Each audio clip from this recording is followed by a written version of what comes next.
Bom dia, gente. Seja bem-vindo ao seu segundo seminário da série de cidades mais produtivas e seguras na América Latina e no Caribe. Meu nome é Maria Camila Uribe, sou coordenadora da rede de cidades do BID e estarei com vocês os acompanhando em um tópico muito interessante que temos sobre segurança cidadã.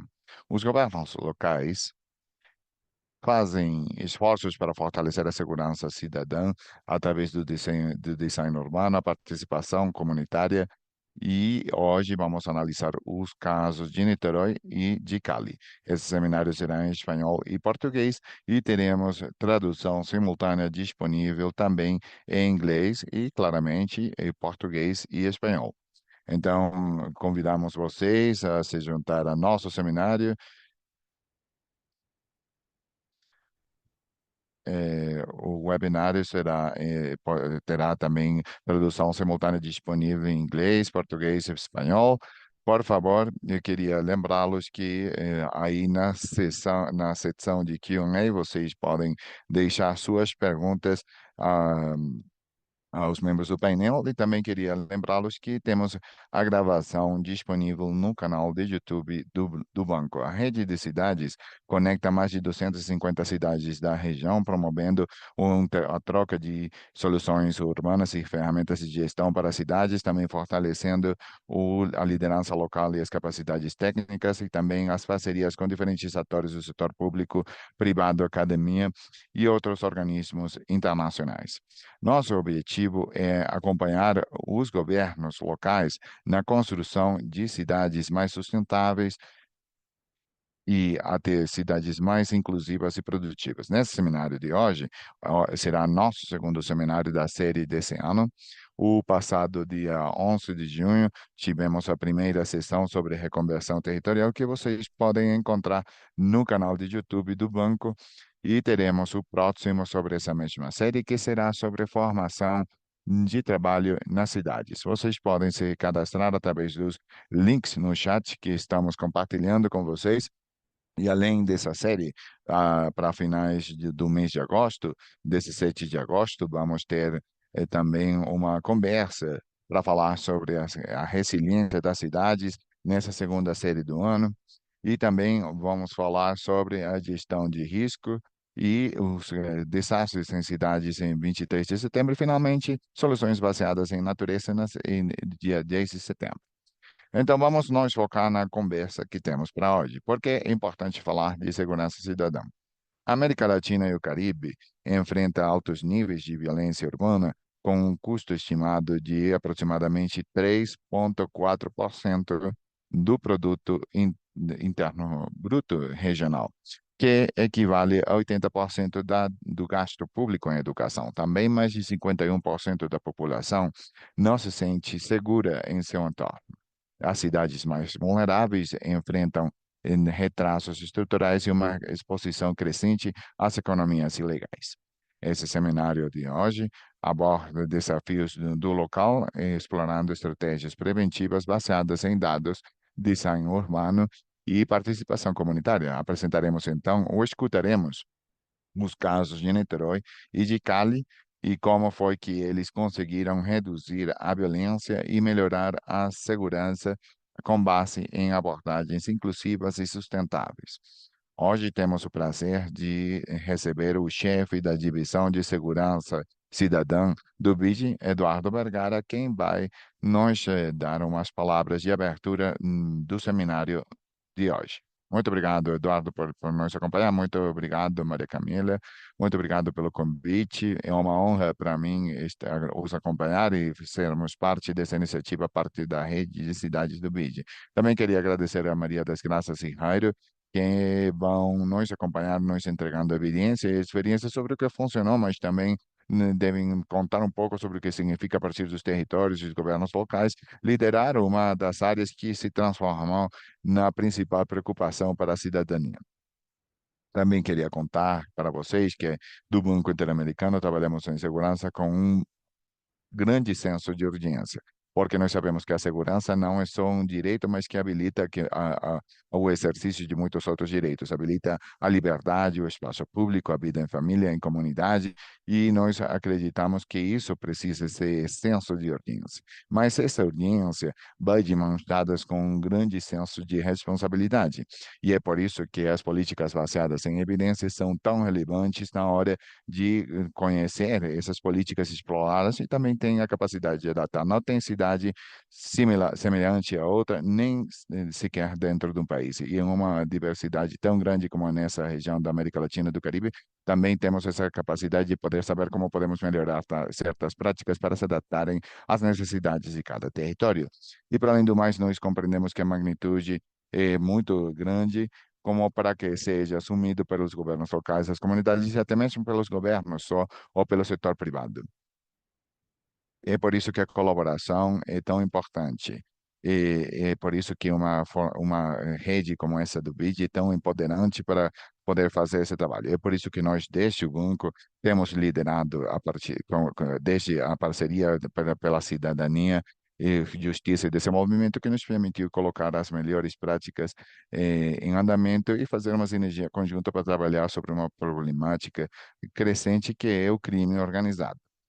Eh, Acho que hoje esse seminário vai nos providenciar muita informação e vai também dar luzes no final do caminho. Temos experiência que, com toda essa evidência, demonstraram que é possível que as cidades tenham um papel fundamental, mas também estamos nessas mesmas cidades com desafios de desenvolvimento urbano. Muitas vezes a criatividade, os grandes arquitetos e designers urbanos desenham um espaço que, no final do dia, pode ser muito atraente esteticamente, mas que não ajudam a segurança. A prevenção por design é um desafio muito grande da nossa região e convida que as suas cidades, a partir do seu design, seu pensamento e conceitualização, também transformem elas em um espaço seguro, o que podem fazer as cidades interconectando tecnologias, fazendo parte dos esforços público-privados que tragam investimento privado para dar vida nova a espaços comerciais, e dar o espaço comércio ilícito e ilegalidade para permitir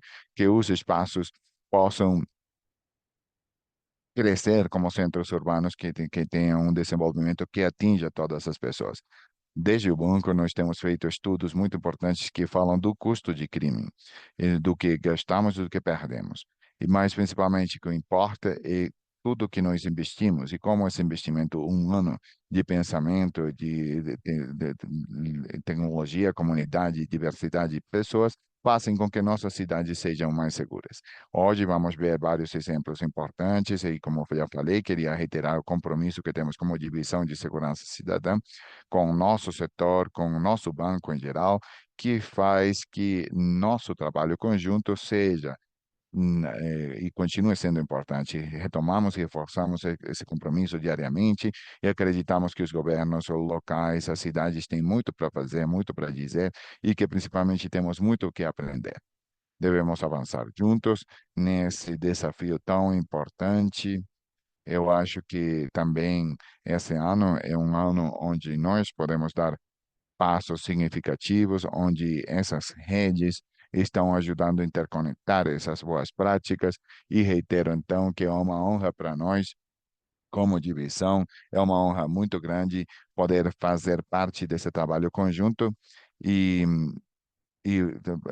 fazer esse trabalho conjunto da rede de cidades e nos colocar à disposição de todos aqueles que estão participando aqui para poder continuar trabalhando e compreender a segurança com esse enorme compromisso e também com a honra de poder continuar colaborando para que a segurança seja um direito que chegue a todas as pessoas e se torne uma expressão de justiça territorial. Muito obrigado, Eduardo, por essas palavras tão inspiradoras. E justamente o que vamos fazer hoje é aproveitar esse conhecimento e ver como podemos aprender das experiências.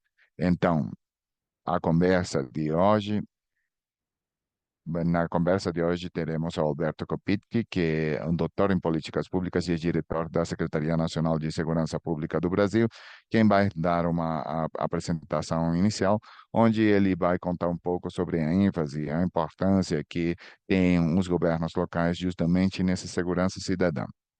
Também vamos ter a Maria das Graças, de São Rafael, que é a coordenadora geral executiva do Pacto de Niterói contra a Violência no Brasil, e temos o Jairo Garcia Guerreiro, que é o secretário de Segurança e Justiça de Cali, que vai nos contar sobre o plano integral de segurança e as estratégias locais de prevenção que estão fazendo em Cali, Colômbia. E também vamos ter Natália Alvarado, que é a líder técnica da área de segurança cidadã do BID, que será a moderadora da sessão.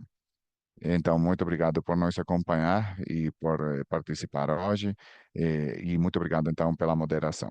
Antes de iniciar, eu queria convidá-los a fazer scan desse código no Mentimeter, também para escutar a vocês, a todas essas pessoas que estão eh, conectadas e que estão interessadas na conversa de hoje. Então, por favor, façam um scan desse código para entrar no Mentimeter e para que a gente possa opinar e votar. Então, vamos com a primeira pergunta. Qual você acha que é o principal desafio de segurança cidadã que afeta, então, nossa cidade e nosso município? Aqui já colocamos de relevo quatro grupos, que podem ser outros, e colocamos outros quatro: presença de grupos criminais, violência juvenil, violência familiar, percepção de insegurança no espaço público, e aí convidamos vocês a votarem para que vocês possam dar um pouco de informação e também para que nossos painelistas, para que na próxima conversa vocês possam ajudar nessa linha.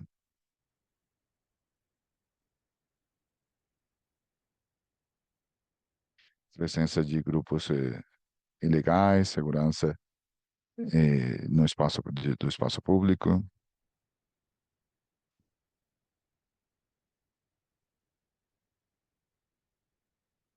Bom, todos estão tentando fazer o scan do Mentimeter. Vamos com a segunda pergunta. Qual o tipo de intervenções que vocês acreditam que tem maior impacto na melhora da segurança em sua cidade? Vamos à segunda pergunta, então.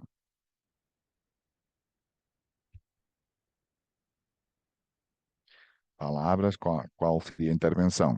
Qual seria a intervenção que vocês acreditam que tem maior impacto na melhora da segurança na sua cidade?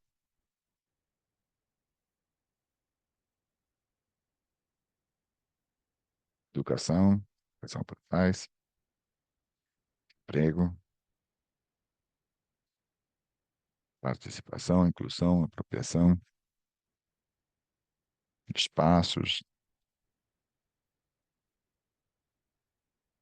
espaços falam do Brasil, aí estão escrevendo em português, programas de impacto, educação,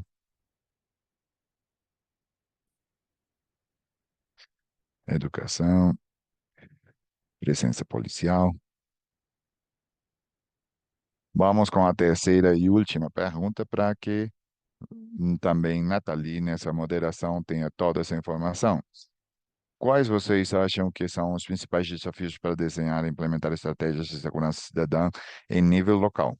Nós incluímos aqui falta de coordenação interinstitucional entre os diferentes setores, coordenação limitada entre os diferentes níveis do governo, acesso insuficiente a dados e informação confiável, baixa capacidade institucional dos organismos responsáveis ou baixa participação cidadã.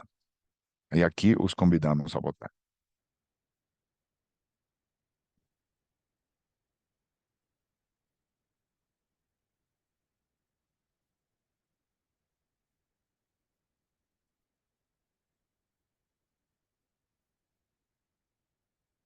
Tendo Alberto, Nathalie e os painelistas que hoje nós vamos mostrar e ensinar tantas coisas.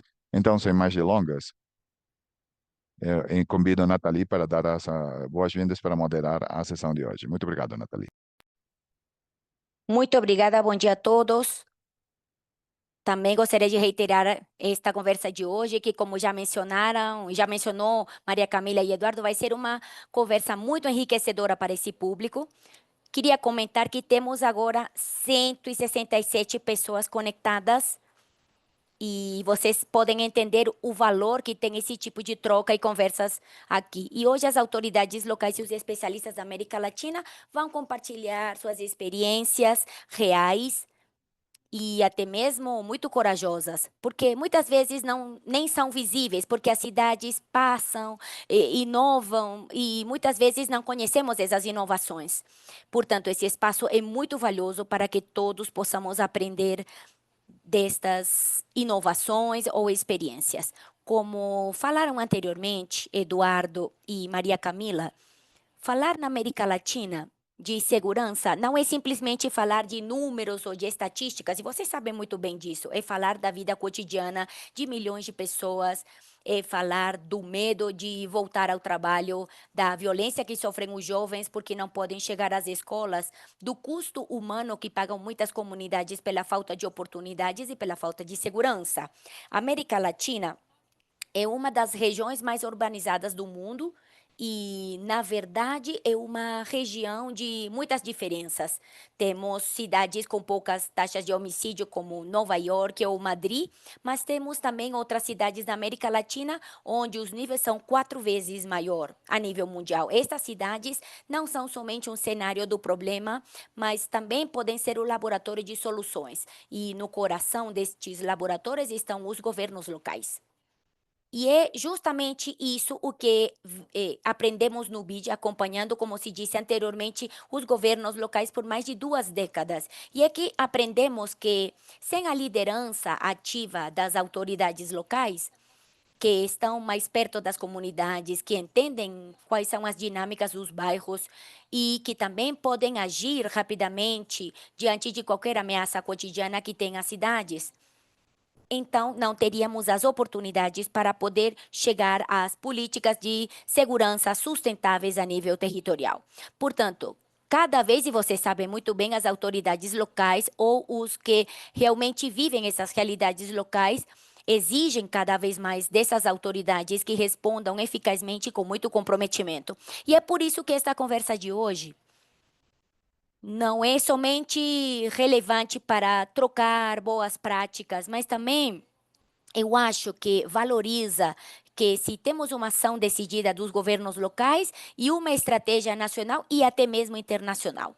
Eu gostaria de destacar também, e vamos ver, e vamos ouvir isto durante a minha apresentação, que a segurança na cidade não somente começa com os policiais, começa com programas de prevenção que cheguem antes do crime, com iluminação na rua, com um espaço público bem delineado, com coordenação interinstitucional dos diferentes níveis do governo, que com certeza vai ser mencionado aqui hoje, e muito importante a participação dos cidadãos para construir políticas públicas de segurança a partir do território, justamente para atender essas realidades específicas e locais. Como disse anteriormente, temos 2 experiências muito enriquecedoras e no BID estivemos trabalhando. São as vozes não somente das instituições, mas também de territórios que transformaram o medo em resiliência, a fragmentação e a divisão e a desesperança em políticas públicas. Temos, por exemplo, Niterói, no Brasil, o governo local implementou uma estratégia que junta diferentes aspectos, que acho que é o grande desafio, mas também as grandes oportunidades dessas intervenções, que incluem tecnologia de ponta, urbanismo social, programas de inclusão juvenil também. Em Cali, na Colômbia, esta é uma cidade que adotou uma perspectiva preventiva e comunitária com seu plano integral de segurança 2024-2027, que vai comentar Jairo, que junta de novo instituições, comunidades, enriquecendo muito essa complementaridade de ações. Para mais detalhes sobre estas inovações, vamos ter Alberto Copi, que está nos acompanhando hoje, Maria das Graças Silva Rafael, a quem agradeço pela sua participação, e Jairo Garcia Guerreiro, secretário de Segurança de Justiça de Cali, que aqui no Vi tivemos o grande privilégio de trabalhar há muito tempo e foi o principal arquiteto na implementação desta nova política de segurança na cidade de Cali. Mais uma vez, sejam bem-vindos. Antes de iniciar, queria dizer que durante nossa sessão, vocês vão poder deixar perguntas aos nossos palestrantes no chat e no fim vamos fazer uma rodada de perguntas e respostas para, bom, juntar algumas dessas perguntas e, sem mais delongas, deixo vocês com o nosso principal palestrante e convidado, Alberto Kopic. O microfone é seu, Alberto. Você fica com a palavra.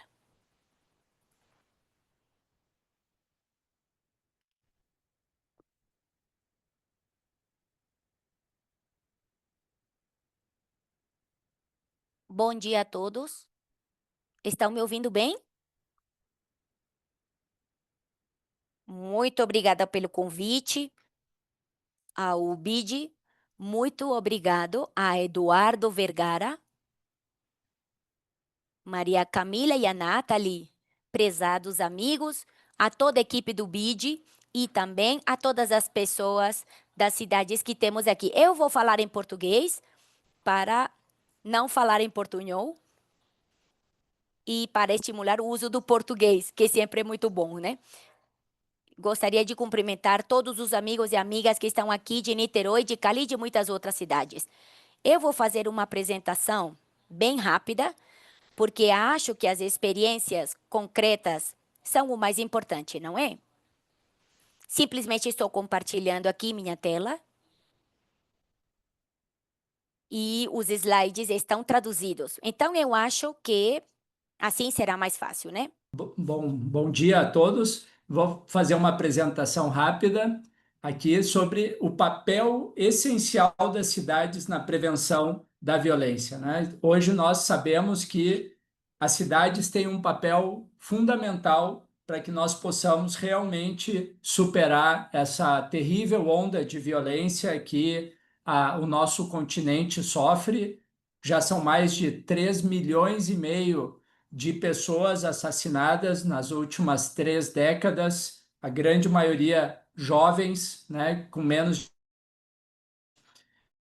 Nós conhecemos esse modelo tradicional de segurança pública, né? É um modelo que foi e que é muito importante para que nós possamos atuar contra a criminalidade, mas nós sabemos hoje que ele sozinho ele é completamente insuficiente, ele não tem força suficiente para conseguir reduzir os índices de violência, né? Esse modelo que joga toda a responsabilidade nas nossas polícias e no sistema de justiça criminal, né? E nós conhecemos bem esse modelo que começa a atuar geralmente com um chamado de emergência, com a ida até o local, né, dos crimes, especialmente dos homicídios, a investigação caso a caso. Naqueles poucos casos que nós conseguimos, né, levar até um julgamento e depois que resulta na prisão num sistema prisional que, em geral, no nosso continente, sofre, né, muito de condições extremamente precárias e que todos nós sabemos que acabam agravando muitas vezes o problema e a trajetória criminal dos nossos jovens, né? Nós sabemos que esse modelo sozinho não consegue mais reduzir os índices de violência, né? E aqui que vem um papel chave das cidades. As cidades são a chave para a mudança desse modelo, né? Independente dos desenhos institucionais que cada país tem, né? Mas o município a grande chave para a mudança desse paradigma, né? Porque é no município que as crianças e os jovens se desenvolvem. Geralmente, as cidades têm, né, as crianças durante pelo menos 15, 16 anos baixo os seus serviços, seja na área de saúde, de assistência, especialmente de educação, né? São nos serviços municipais que as crianças se desenvolvem. É nas cidades que se constroem as comunidades, os bairros, né? É ali que se desenvolve a vida no dia a dia. É nas ruas das cidades, nos parques, nas praças, nas esquinas que as pessoas se encontram ou onde nós temos criminalidade mais agravada, né? Em alguns são nos espaços e também os líderes institucionais das polícias, do sistema de justiça, independente do modelo institucional de cada país, né, os juízes, os promotores, os comandantes, eles não vivem no país, eles vivem na sua cidade. E aqui, novamente, um papel-chave dos prefeitos e prefeitas, mesmo que não seja a sua competência institucional, mas de promover, talvez seja até quem mais pode promover a integração entre essas diferentes instituições, tanto do sistema de aplicação da lei, quanto do sistema de prevenção e de urbanismo, né? E hoje nós temos aí, nós conhecemos nas últimas décadas, né, alguns casos de sucesso, e grande parte dos casos de sucesso do mundo de redução da violência são casos de cidades que conseguiram vencer a violência, né? E nós conseguimos ver algumas características, seja o envolvimento, né, direto do prefeito, porque muitas vezes ainda é muito comum nós vermos prefeitos, né, que acabam não assumindo esse tema como sua prioridade por questões legais, muitas vezes pelos desenhos institucionais, né, de que isso é coisa é um assunto pertinente à província ou ao nível federal, nacional, né? Mas então é fundamental em todas as experiências de sucesso quando o prefeito decide liderar, né? Acho que aqui vem o sentido mais profundo da política. Equipe técnica qualificada para implementar esse trabalho, uma integração dentro da prefeitura, né? Isso é fundamental. E também, muitas vezes, é um desafio muito grande integrar as áreas de educação, de assistência, de saúde, de esporte, de cultura, né? Muitas vezes até é mais difícil do que integrar as forças de segurança, né? Então, esse é um desafio que precisa ser superado, a integração das instituições, engajamento social e ter um plano, né? Não é possível atingirmos nenhum resultado na vida, ou nas instituições, ou nas empresas, sem um plano. Mas esses planos, eles têm uma característica fundamental hoje, que é serem evidências. Nós temos anos de pesquisa já produzida no mundo, pesquisa científica, avaliando programas, desde programas, né, de crianças de 0 a 5 anos, até o que funciona para grupos criminais altamente violentos, né?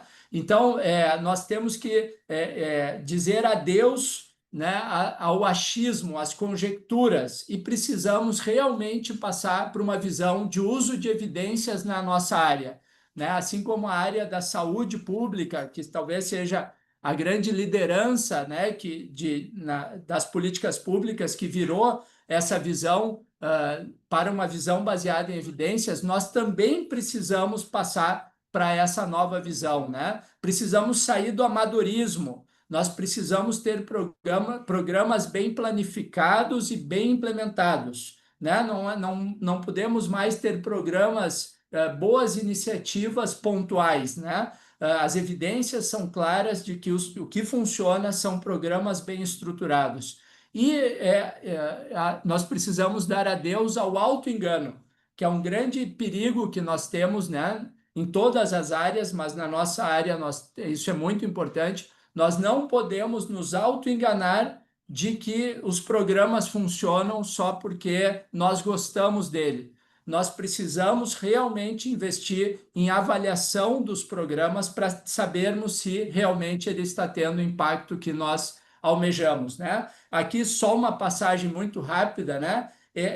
O que é evidência é realmente o fruto de experimentos onde nós temos grupo controle, assim como nós conhecemos muito bem aí na época da pandemia sobre as vacinas, né? É daqui que pode surgir e que surge realmente o que funciona e o que não funciona. E felizmente nós temos hoje um volume enorme de evidências da nossa área nesse sentido. E por isso eu também recomendo que todos conheçam a plataforma de evidências do BID, que foi lançada há 3 anos e que tem hoje, ela procura fazer essa síntese desses milhares de estudos já feitos ao redor do mundo, e um número significativo no nosso América Latina, 84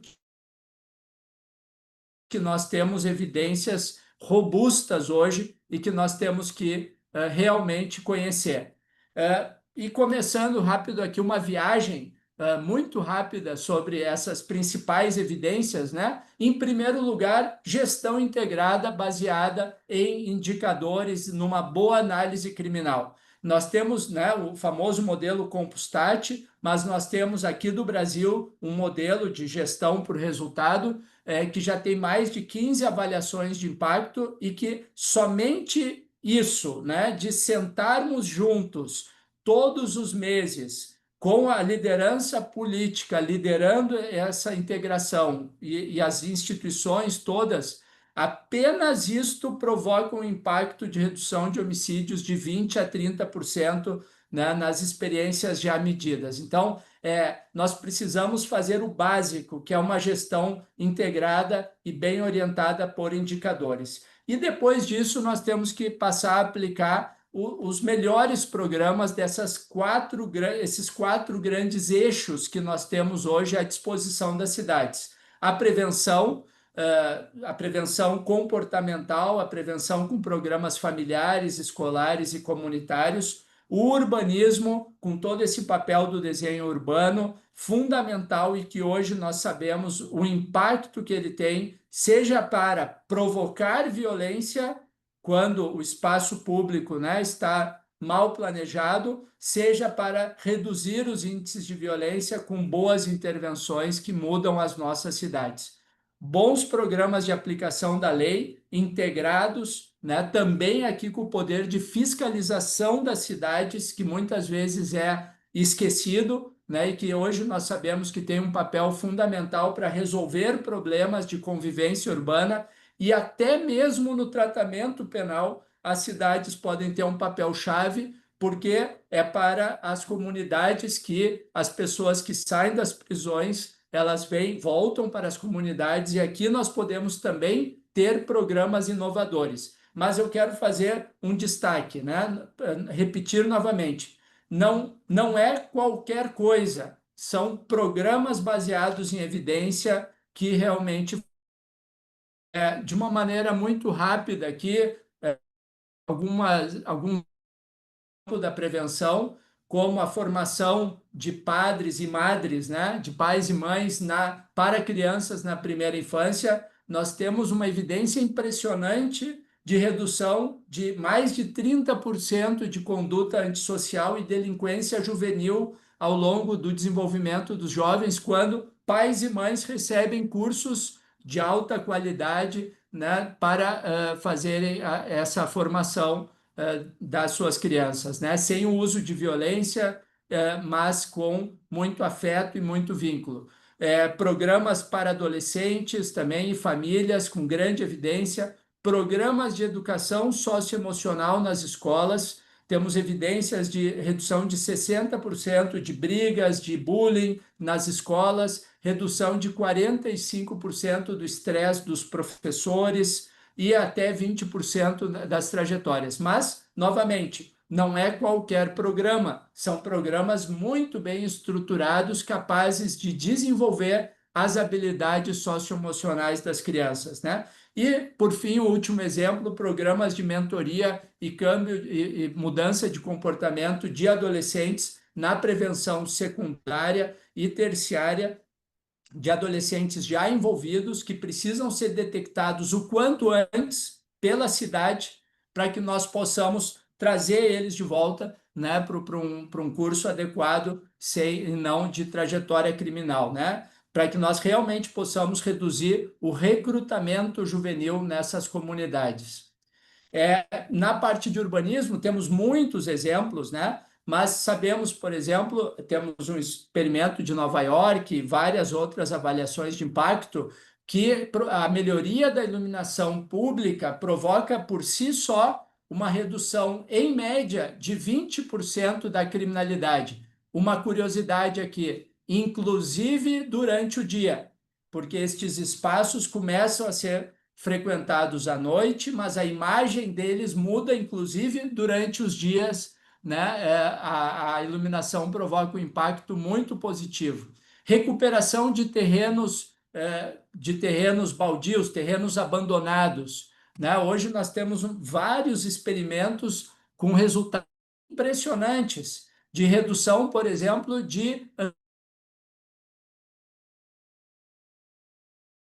das pessoas, de redução de depressão e também de redução de roubos e até mesmo de homicídios, né? Aqui, por exemplo, para projetos de habitação popular, habitação social, né? Nós sabemos hoje que uma concentração muito grande de pessoas de baixa renda, né, em projetos fora, longe das cidades, nós sabemos que esse tipo de projeto tende a provocar uma aceleração de indicadores criminais por vários fatores que eu não vou me alongar aqui, né? Mas nós já temos evidências robustas que é muito melhor promover a integração dessas pessoas no ambiente urbano, nos centros urbanos.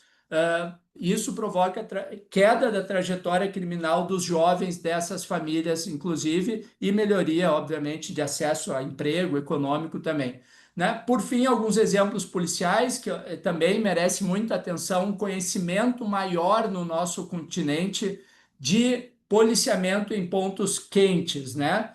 Nós temos um conjunto robusto de evidências sobre a concentração criminal em microterritórios e que nós precisamos trabalhar juntos, polícias e serviços urbanos e urbanismo nesses pontos quentes. Por exemplo, o famoso experimento de Bogotá, um dos grandes experimentos feitos, né? Quando se juntou policiamento concentrado nos pontos quentes e intervenção de urbanismo, conseguindo uma queda de até 45% da criminalidade, além do programa que o BID implementou em Montevidéu, o PADO, com grande impacto também, e o experimento recente no Brasil, o experimento de Curitiba, que o Banco Interamericano também realizou com a polícia daquele local, com uma redução de 24% dos roubos, né? Centrar um foco em problemas de convivência, né? Resolução de problemas. Nós sabemos que hoje atuação nesses pequenos problemas de maneira planejada, né? Não mais com aquela visão de zero tolerância, que nós temos evidências que ela não consegue funcionar, porque ela só aumenta, né, justamente o modelo tradicional, mas sim um modelo de solução de problemas com as comunidades, com a construção de regras pelo município para reduzir esses problemas. E a dissuasão focada, e nós temos, né, mesmo que a dissuasão focada, que é o programa que tem a melhor evidência até hoje para reduzir homicídios provocados por grupos violentos, nós temos experiências concretas agora já, por exemplo, no Brasil, implementadas, estimuladas a partir do município, que conseguiu fazer a integração das forças de polícia e, com isso, fazer um planejamento melhor de inteligência e uma atuação mais focada nas lideranças criminais e, ao mesmo tempo, integrando isso com programas de prevenção para o conjunto dos outros jovens dessa comunidade, né? Então, mostrando o grande papel do município em todas as áreas, na parte de tecnologia, né? Que é muito importante. Hoje nós sabemos que é uma ferramenta, mas nós precisamos ter cuidado também, né, com o fetiche da tecnologia. Nós temos evidências de que não é simplesmente a quantidade de câmeras que é capaz de reduzir índice, mas sim a mudança e a integração entre o município, os serviços municipais, a polícia, e aí sim a câmera atuando como uma ferramenta desse novo modelo de gestão, né? Isso que nós precisamos ter atenção para usarmos as tecnologias com base nesse novo modelo, mais integrado, mais proativo e fazendo uso das evidências. Agradeço muito, deixo o convite aqui, né? Tive a oportunidade de lançar um livro reunindo essas evidências junto com a plataforma do BID, um conteúdo semelhante, e fico à disposição de todos. Parabéns por todas as cidades que acreditam que nós podemos vencer a violência. Muito obrigada, Alberto. Estamos um pouco atrasados com nossa agenda. Neste momento temos 184 pessoas conectadas. É muito interessante este painel.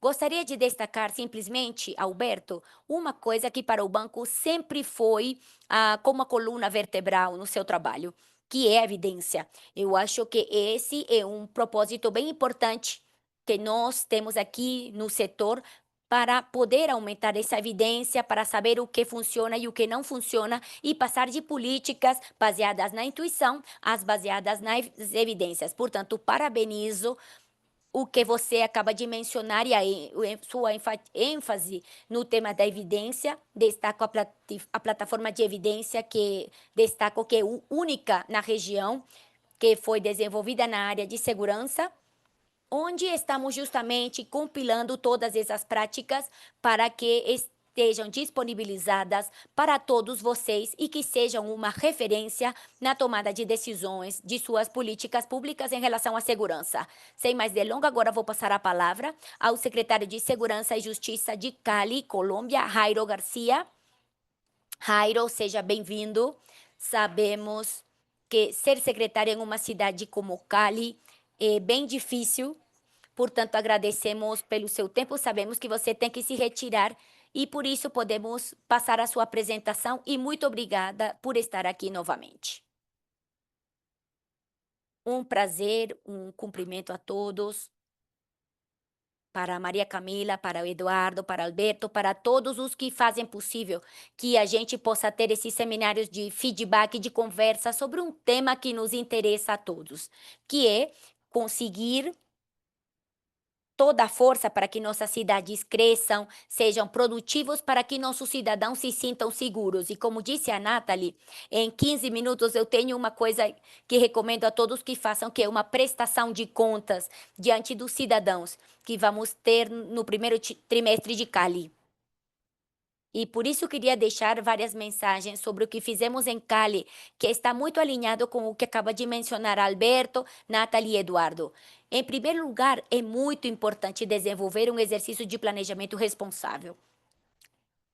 É uma obrigação para todos os funcionários que somos responsáveis da segurança pública em nossa cidade, que a gente possa realmente propor um exercício de planejamento, não somente na linha de ação, mas também em relação aos recursos. E é por isso que Cali propôs uma política pública de segurança, convivência e justiça daqui a 10 anos e foi aprovada pelo Conselho da Cidade em 2024. Por que era tão importante para nós propor uma política pública a longo prazo? Porque se uma coisa a gente entendeu e nas últimas ações do último ano é que a médio prazo não é suficiente. Quando estamos falando de questões tão sensíveis como a prevenção da violência, a geração de confiança nas autoridades, o acesso à justiça, a transformação de cenários complexos em populações vulneráveis, definitivamente não podemos pensar somente a médio prazo. Portanto, fizemos um exercício orçamentário que foi apresentado também ao Conselho da Cidade, porque também nós achamos que esse deve ser o âmbito de atuação dos cenários de política pública que são naturais, permitindo gerar essa visão a longo prazo, e é por isso que devemos apresentar esse tipo de planos. Esse plano, e eu acho que é uma das conquistas mais importantes que tivemos até hoje, foi votado unanimemente por todos os conselheiros da cidade. E aí passamos a uma discussão que é difícil nesses dias na América Latina, e é que se nós estamos obcecados com as ações de controle ou a gente se dedica unicamente às ações de prevenção. Mencionava claramente Alberto em sua apresentação, e acho que é a mensagem para todos. Precisamos de políticas que sejam equilibradas. Nossa política pública tem 4 linhas que incluem, é claro, ações de prevenção, mas também temos ações de controle e de fortalecimento de capacidades. E também consideramos que é fundamental o que tem a ver com o comprometimento cidadão e o que nós consideramos a cultura cidadã ou a construção do tecido social. Mas também, é claro, é importante a transformação física dos territórios onde trabalhamos. Então, essa política pública há 10 anos inclui elementos de diversas concepções políticas de diferentes perspectivas em relação à segurança cidadã. E o convite é que devemos utilizar todo o portfólio que a gente tenha em nossas mãos. E é por isso que, com esse plano há 10 anos, porque nós o que fizemos uma política pública há 10 anos, um plano de segurança para 4 anos, e na Colômbia temos um plano de desenvolvimento que inclui recursos. Portanto, um planejamento a longo prazo, um a médio prazo, e tudo isso associado a recursos. E hoje queria falar de 3 componentes que eu acho que podem ser muito interessantes e que podem ser também muito úteis. O primeiro deles foi denominado o Programa Nauena, que tem, é claro, todos os componentes de prevenção da violência, principalmente focada ao que tem a ver com os jovens, porque infelizmente em Cali, nós, os jovens, foram os 30 anos que sofrem com a violência. E por isso esse programa tem um componente importante também, tem a ver com a utilização do tempo livre, um acompanhamento psicossocial que estamos fazendo na América Latina e na América do Norte, que foram feitos, por exemplo, em Chicago, como se chama Becoming a Man. Mas tem um aliado, e eu quero convidar todos a que seja integrado nesse tipo de programa de prevenção, que é o setor privado. O setor privado é fundamental no cenário de formação e de empregabilidade. E tem esse componente adicional que nós esperamos que gere não somente uma contenção da participação dos jovens em atividades criminosas, e também a redução das vítimas da violência, mas também é que esperamos essa transformação em projetos de vida. Devemos propor a esses jovens que hoje se sentem de alguma forma frustrados porque não têm condições econômicas, sociais e políticas para poderem desenvolver um projeto de vida que seja útil à cidade. E eu acho que esse programa Nauena, que a gente está desenvolvendo durante um ano e esperamos continuar desenvolvendo por 3 anos mais, e esperamos que essa política pública continue durante 10 anos, que possa ajudar os jovens, que possa ser um bom exercício de acompanhamento psicossocial, mas o mais importante, o desenvolvimento de um projeto de vida. Nós esperamos que nos próximos 4 anos tenhamos pelo menos 10.000 jovens nesse primeiro ano e meio de desenvolvimento do projeto. Ainda Nathalie não pode falar da avaliação, mas pode falar de uma correlação. Podemos dizer que a faixa de idade das vítimas de homicídio em Cali no ano passado aumentou.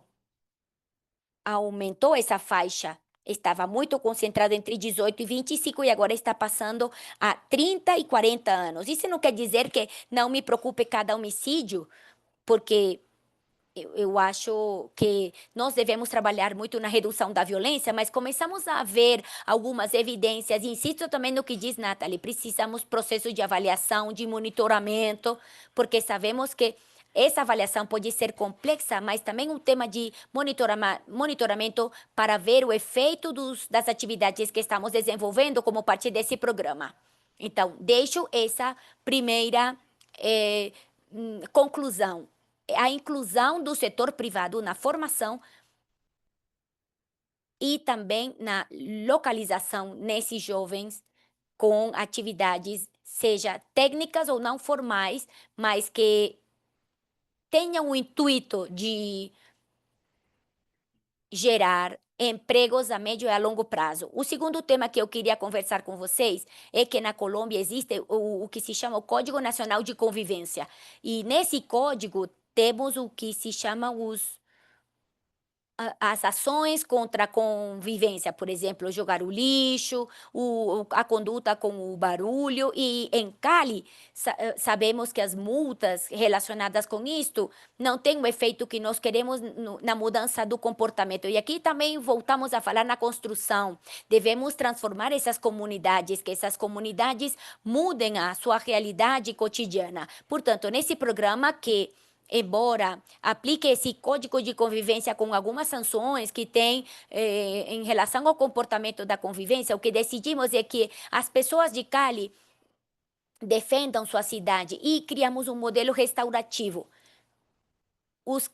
as pessoas de Cali não devem pagar uma punição, mas sim que ponham a camiseta, que ajudem a limpar os parques, que nos ajudem a trabalhar no sistema de transporte em massa e que nos ajudem. Às vezes pode não ser muito divertido pintar as ruas, quer dizer que o cidadão de Cali sinta que essa má percepção da cidade, o que gera, afinal de contas, é também um problema à comunidade. E eu acho que essa visão de colocar a camiseta é uma visão muito bonita, porque é uma relação de construção de confiança e de comunidade que estamos tendo em Cali. E o terceiro ponto é que eu gostaria de mandar uma mensagem. Na semana passada, infelizmente, tivemos 3 incidentes terroristas em Cali. Tivemos cerca de 2 pessoas que morreram e 50 pessoas que foram feridas. E eu acho que isso é o pior que pode acontecer, um ato terrorista. E eu quero convidar todos a trabalhar com resiliência. Nós estamos trabalhando com isso há muito tempo. Nós não podemos deixar essas oportunidades ao terrorismo. Devemos atender muito rapidamente as comunidades que foram atingidas com acompanhamento psicossocial, com um acompanhamento para a recuperação do local e uma mensagem de institucionalidade. Hoje, na América Latina, é muito importante a legitimidade da atuação institucional. E quando acontecem esse tipo de fatos, é ainda mais importante, porque vulnera o mais sagrado, que é a vida e também a tranquilidade que podemos ter em relação à sociedade, a essa angústia. Gostaria que aplicássemos esse tema da resiliência a temas relacionados com atos de terrorismo e também resiliência para reconhecer que quando tenhamos algum problema em nossa aplicação das políticas, que nós não desistamos. Não podemos pensar que cada conjuntura deve virar uma nova política, um novo plano.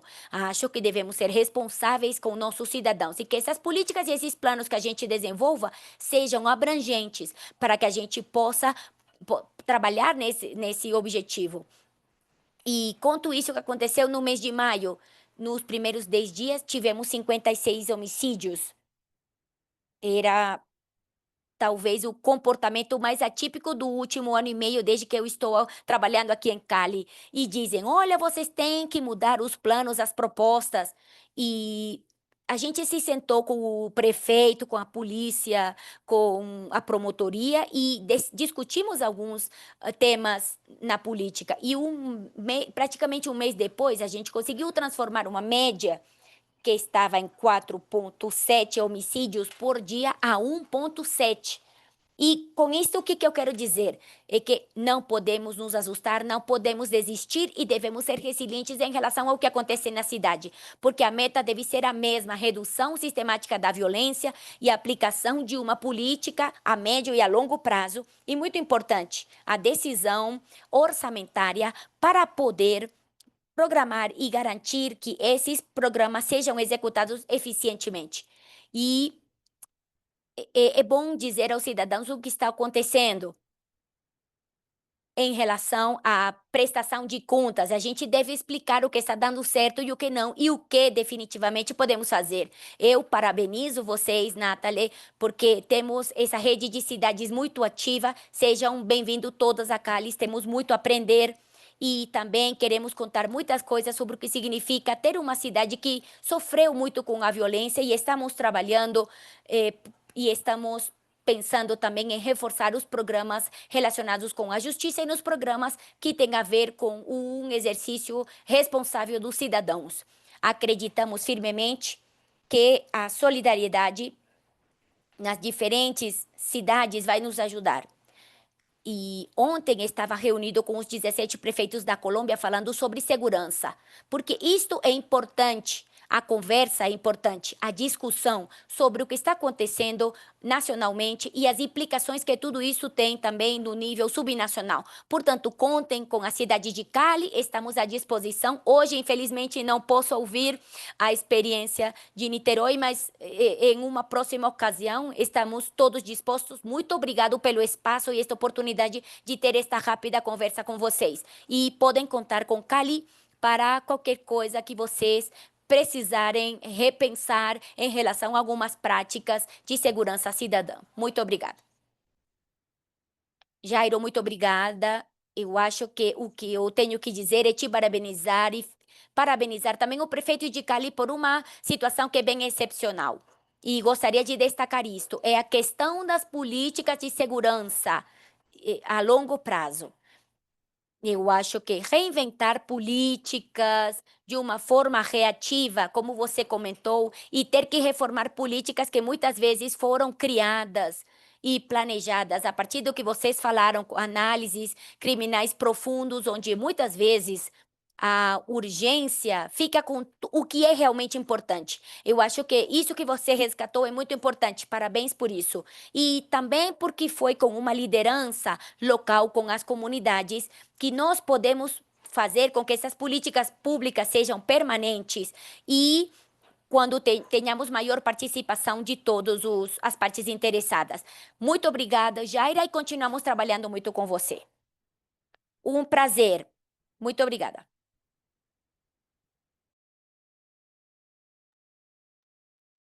Então, sem mais delongas, vamos escutar a nossa terceira panelista, que vai nos contar um pouco do trabalho que foi feito em Niterói, Maria das Graças.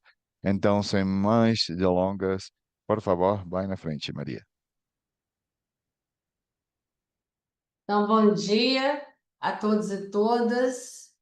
É uma grande alegria poder falar um pouco com vocês, compartilhar essa experiência de política pública baseada em evidências, uma política pública de segurança, de prevenção à violência, de melhoria da qualidade de vida e de promoção da cultura da paz em Niterói. Desde 2018, por uma decisão política do nosso então prefeito Rodrigo Neves, que hoje novamente está no seu terceiro mandato como prefeito de Niterói, mas foi uma decisão política fundamental à época, porque Niterói vivia no contexto do estado do Rio de Janeiro, do Brasil e da América Latina, também nos anos 2016, 2017, em seus elevados índices de violência. E a sensação de insegurança da população era muito grande. E considerando ser Niterói, por essa apresentação linda, aí, uma cidade à beira-mar, uma cidade que tem um conjunto arquitetônico de Oscar Niemeyer, e tem toda uma natureza maravilhosa, um clima excelente aqui, com todo o calor do Rio de Janeiro, uma cidade acolhedora e chamada inclusive a Cidade Sorriso, já tradicionalmente, por toda a sua cultura musical e de todas as artes em geral. Então, uma cidade que traduz a alegria, traduz a acolhida, traduz para toda a população a esperança e a paz, uma cidade que vinha sendo muito atacada do ponto de vista da criminalidade naqueles anos. Então, foi necessário, e o prefeito, junto à população de Niterói, firmou, né, um pacto, inicialmente o Pacto pela Paz, depois denominado Pacto Niterói contra a Violência. É importante ressaltar que a nossa população tem 481 mil habitantes, pelo último censo, 2022, uma renda per capita elevada, né? Pela Fundação Getúlio Vargas, nós registramos em 2021 mais de R$ 4.000 como renda per capita, portanto, uma das maiores do Estado, né? Tem um PIB de evolução positiva permanente, uma economia diversificada em serviços e setor naval, e o índice de desenvolvimento humano do município também muito alto. Considerando todos esses pontos muito positivos, Niterói também sofria muito com a violência, a população bastante impactada pelos elevados índices. Em 2018, essa decisão foi, portanto, uma decisão que mudou os rumos, né, da nossa cidade. Nós tivemos, à época, a presença do Dr. Alberto Koptik, do Instituto Cidade Segura e do Instituto Argumento, através da Comunitas, uma associação da sociedade civil, que apoiou Niterói e trouxe para nós aquela consultoria tão importante. É bom registrar aqui, não fazemos nada sozinhos, não fizemos sozinhos.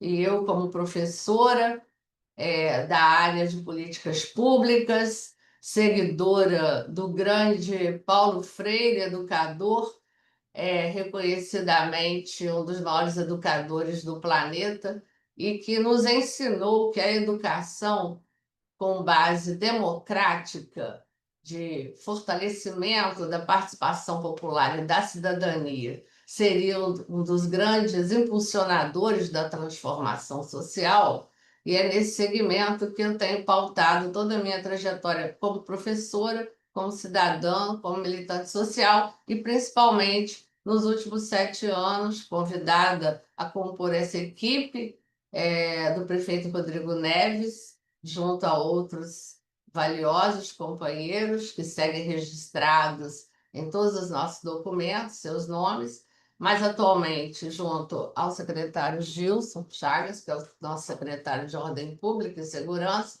estamos coordenando, fazendo a coordenação executiva do Pacto Niterói contra a Violência. E tivemos valorosos companheiros, e citando Gilson, nós citamos todos os outros, e sob a coordenação do então prefeito Rodrigo Neves, nós fizemos, junto à sociedade civil, todo um trabalho de diagnóstico, de pesquisa de vitimização, e chegamos, naquele ano 2018, à conclusão de que nós precisávamos de um outro modelo, né? Um modelo de política pública integrada que fizesse do fenômeno da violência uma transversalidade de fortalecimento da cidadania, da valorização da vida e da cultura da paz em Niterói. Então, foi muito importante esse pacto firmado aqui em março de 2018, né, com toda a nossa sociedade, né? Convocadas todas as forças institucionais, tivemos naquele momento uma dedicação importante do nosso prefeito, que acompanhou todos os passos da importância do gestor público presente em todas as ações conosco, vários encontros, nós tivemos mais de 100 reuniões com a sociedade civil organizada à época. Foram momentos também de coletas, de experiências e de escuta da população de forma organizada, e também do conhecimento das experiências exitosas no mundo, né? Bogotá, Medellín e Nova York, que foram para nós, naquele momento, as inspirações conceituais e também filosóficas, para além das nossas próprias experiências, né? Como cidadãos e gestores públicos e estudiosos e pesquisadores aqui em Niterói. É importante também citar que na organização, esse é o modelo no qual nós acreditamos, a organização circular, portanto, somos desde sempre um coletivo, um colegiado, né, que faz a gestão dessa política pública, tendo o prefeito, o comitê gestor, formado por alguns secretários, gerentes e secretários municipais, a coordenação executiva, que faz todo o monitoramento desde o início do pacto, e também todos os gerentes participando, gerentes dos programas e projetos que foram definidos a partir daí, em cogovernança com a sociedade civil organizada. Entre elas, destacamos a Universidade Federal Fluminense, a Organização dos Advogados do Brasil, a Federação das Associações de Moradores, e citando essas, nós referenciamos todas as demais. Fizemos uma publicação importante com toda a nossa atuação, foi um compartilhamento necessário, solicitado pelo nosso então prefeito Rodrigo Neves, e que nós conseguimos realizar nesse coletivo de gestores a escrita e o compartilhamento dessa experiência. Ela está disponibilizada no e-book Pacto Niterói contra a Violência, em 2 volumes. Temos o QR Code e já disponibilizamos para todos os senhores e senhoras. Desde então, esse é um trabalho compartilhado com a sociedade civil e com toda a sociedade planetária, né? Está no nosso e-book, está no Observanit em Niterói. Fizemos, naquele momento, uma incursão importante, porque sabemos que, tradicionalmente, a política pública da segurança foi sempre muito baseada no policiamento.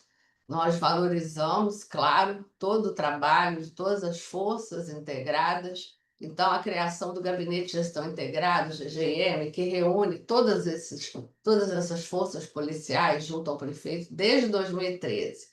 A instalação de delegacia especializada em 2014. A criação das companhias ligadas à Polícia Militar em todas as áreas, fortalecimento da presença policial na cidade, com ênfase no policiamento e também tecnologias, né? O Centro Integrado de Segurança Pública monitorando todas as ações, com mais de 500 câmeras que foram instaladas em 2019.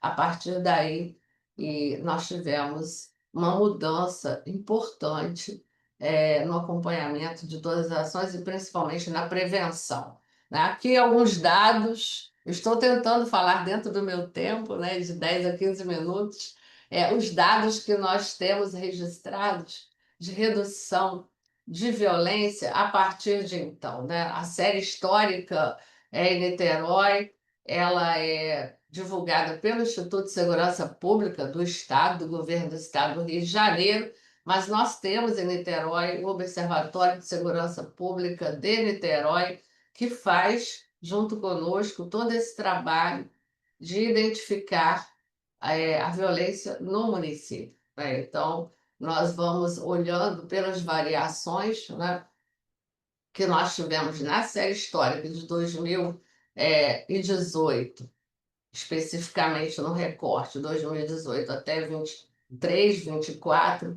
redução de importantes indicadores de violência, né? Isso tudo tem nos ajudado, né, com esse monitoramento permanente dos indicadores, a também avaliar gradativamente cada uma das ações que nós implantamos. Foram 18 programas implantados nos 4 eixos, né, de organização do pacto, prevenção, policiamento, convivência, engajamento e a ação nos territórios, né? Aqui também tivemos uma variação, todas elas de decréscimo, né, dos indicadores de violência acompanhados, e esse foi um norteador de que nós estávamos no caminho certo, e por conta dessas reduções, podemos finalizar aqui, nós, nessa organização circular do pacto, nós avançamos nessa política. E mesmo com a pandemia nos atravessou e nós atravessamos a pandemia. Niterói foi um dos municípios que investiu desde o início em saúde e em economia, fazendo com que o impacto da Covid-19 não fosse tão forte na nossa cidade. Perdemos, sim, perdemos vidas, mas perdemos o menor número em função das ações que foram implantadas pelo governo de Rodrigo Neves, toda a sua equipe, à época, fazendo com que as ações de todas as políticas públicas priorizassem a proteção da vida e da saúde, e mesmo todo o trabalho dos agentes públicos de saúde, de segurança, de educação e todos os demais, de forma muito integrada e num diálogo permanente com a população, nós conseguimos manter as ações do pacto e fortalecê-las gradativamente à medida que a pandemia foi sendo vencida pela vacina. María, Dentro. tenemos 15 minutos para las preguntas y hay una Sí. justamente para ti. Quisiera entrar a estas preguntas. Nos quedan 15 minutos. Muchísimas gracias.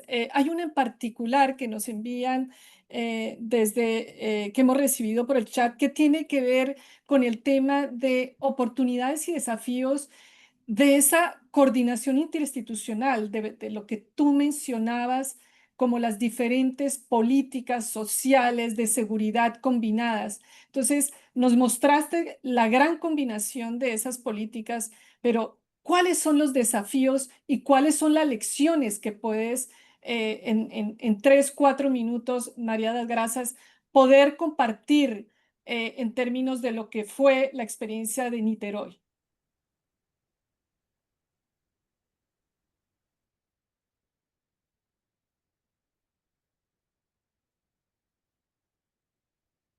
Nossos maiores desafios, inicialmente, foram, com certeza, integrar as ações, porque todos os programas, nós implantamos 18 programas específicos para as juventudes, para as famílias, focados na proteção social, no compartilhamento de experiências e saberes. Então, a questão da educação foi transversal e foi importante. Mas integrar essas políticas foi bastante desafiador, né? Nós tivemos como experiência muito importante 12 secretarias municipais trabalhando juntas, cada uma delas fazendo a gestão de um programa específico. Nosso tempo é curto, mas nós ficamos à disposição para explicitar cada um deles em outros momentos. Mas, por exemplo, o programa de saúde Escola da Família, focado na parentalidade e no fortalecimento de vínculos familiares, foi um dos grandes programas que nós fizemos em Niterói, implantando em todas as unidades de saúde do município nos últimos 5 anos. Concluímos esse trabalho, felizmente, de implantação do programa Escola da Família, com esse foco no fortalecimento de vínculos entre mãe e filho desde a gestação, né? Com todo o suporte científico possível, nós estamos caminhando nesse sentido e já avaliando que foi um dos melhores programas. Outro também muito importante foi o Poupança Escola, investindo recurso financeiro no estudante a partir do 6º ano do ensino fundamental para evitar a evasão escolar. E, ao evitar a evasão escolar, ter essa criança, esse adolescente, esse jovem protegido, né? O outro importante investimento foi a educação integral, né? Fortalecer nas escolas o tempo e a qualidade da educação para que essa criança, esse adolescente possa estar também protegido dentro da escola e em espaços que nós chamamos de espaços de contraturno escolar, espaços nova geração, oferecendo atividades extracurriculares, esporte, cultura, informática, todas as ações de oficinas profissionalizantes também. E o Ecosocial, que é um dos grandes programas também de sustentabilidade, em que o jovem faz um curso profissionalizante durante 2 anos e, ao mesmo tempo, recebe todo um trabalho, toda uma educação para a cidadania e interage com a sociedade no reflorestamento dos espaços e recebe uma bolsa, claro. Nós temos 3 programas que a juventude recebe bolsas para estarem se qualificando para o mundo do trabalho. E, com isso, afastando essa juventude dos possíveis aliciadores, né, que existem na nossa cidade para o tráfico, enfim, para outros aspectos de criminalidade. Nós conseguimos observar, e esse foi um dos grandes méritos nossos, de que, ao mesmo tempo que avançávamos com esses programas de proteção social, nós conseguimos também verificar a diminuição da presença de adolescentes na criminalidade. Então, ainda temos muito que avançar, precisamos transformar todas essas nossas inferências, né, em dados estatísticos, com uma avaliação mais robusta, mas gradativamente, junto com o nosso Observatório de Segurança, nós estamos caminhando aí nessa avaliação para que essas políticas públicas que implantamos, com essas dificuldades, sim, né, nada foi fácil, tudo foi bastante articulado, né, pelo governo, junto da sociedade. Temos 5 instituições da sociedade civil que são cogestoras de projetos por licitação pública, né? E elas estão também caminhando conosco nesse desafio de avaliar e medir, né, o quanto as juventudes puderam estar mais incluídas, mais protegidas nesses últimos 6 anos do Pacto, eu contando a partir de 2019, quando os projetos foram implantados.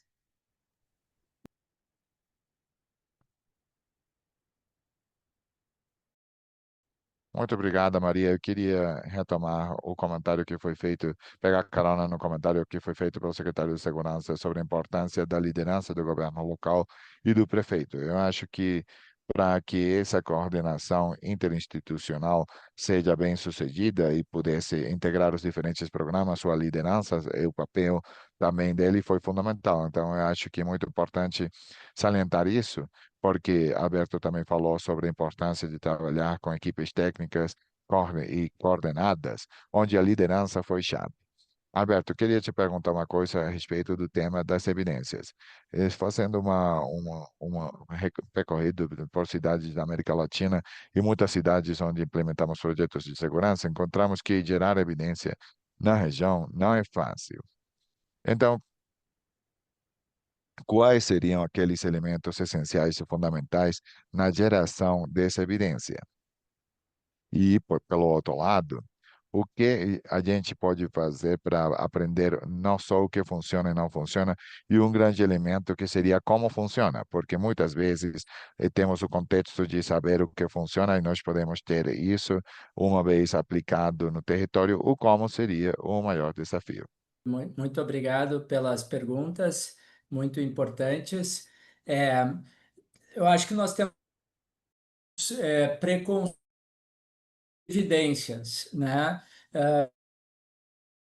Sempre aqui no continente, de que isso são evidências que vêm lá do norte de países desenvolvidos. É verdade, né? Não se trata apenas de copiar e colar, mas nós temos que usar essas evidências já produzidas nesses países do norte como um ponto e muito importante de partida aqui também, né? Nós temos hoje já boas evidências de que boa parte do que funciona lá fora, no norte, né, funciona aqui, se bem adaptado para a nossa realidade.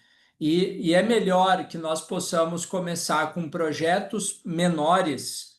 É muito melhor perdermos, entre aspas, perdermos 1 ano ou 2, adaptando bem um projeto para a nossa realidade, fazendo um piloto, uma experiência piloto e fazendo uma avaliação, mesmo que pequena, do seu processo de implantação e dos seus resultados, se possível, em parceria com um centro de pesquisa, né, com uma parceria com uma universidade local, eventualmente com algum experto internacional, com apoio de agências internacionais como o BID, por exemplo, né? Mas não pensarmos que é preciso sempre que a avaliação é algo muito grande, muito caro.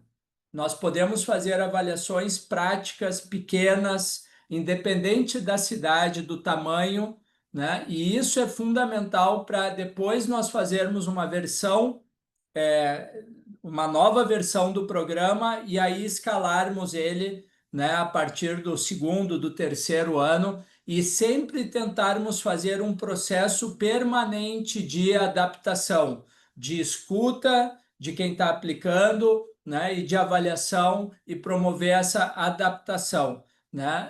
Mas nós sabemos que esses programas bem estruturados têm muito mais chance de produzir um resultado do que programas que nós, em geral, costumamos fazer, né, sem evidências, com boa vontade, né, mas sem evidências. Então, é melhor fazermos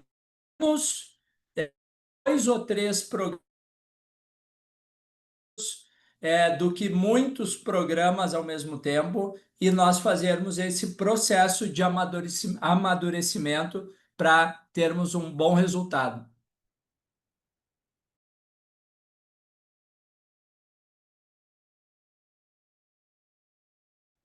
Muito obrigado, Alberto. Eu acho que uma das grandes tarefas que estamos impulsionando a partir do banco se trata justamente de ampliar essa base de conhecimento. Ficamos felizes, como falava Eduardo há alguns minutos, de continuar trabalhando com as cidades disponíveis para continuar trabalhando justamente na descoberta dessas ações que funcionam ou não funcionam, para não repetir.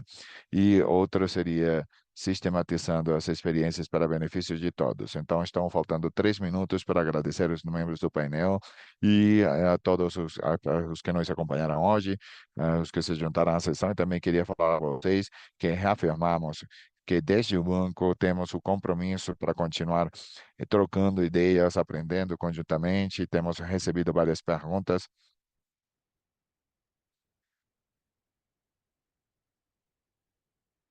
Não tivemos tempo de responder, mas se vocês querem contatar nossos painelistas, podemos continuar interagindo. É disso que se trata, e para isso são as redes. Eu também queria agradecer a rede de cidades do Banco Interamericano de Desenvolvimento por esse espaço e também queria convidá-los a uma breve pesquisa sobre esse webinário. Aqui deixo então o código QR para que continuemos melhorando e atendendo suas preocupações através dessa troca de experiências. Então, hoje esperamos para o próximo webinário e muito obrigado pela presença e bom dia a todos.